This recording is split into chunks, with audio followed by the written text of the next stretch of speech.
Time pa eh.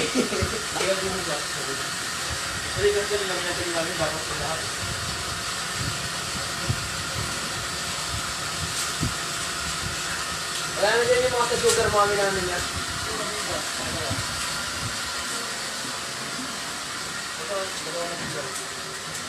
Ito kanina ito. Uy, nagpo-vlog pa si ate siya. Uy, ito. Vlogger si ate siya. Ba't mag-vlogging ka pa dyan? So ngayon po mga ka-blue boys, Ito, ano, masaya-saya kahapon. Ano naman? Saya ka muna. Saya ka na muna, Diyos.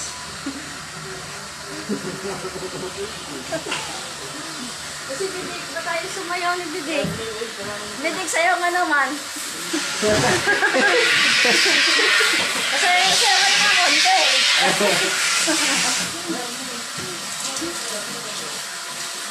Hindi kaya ate pa yan!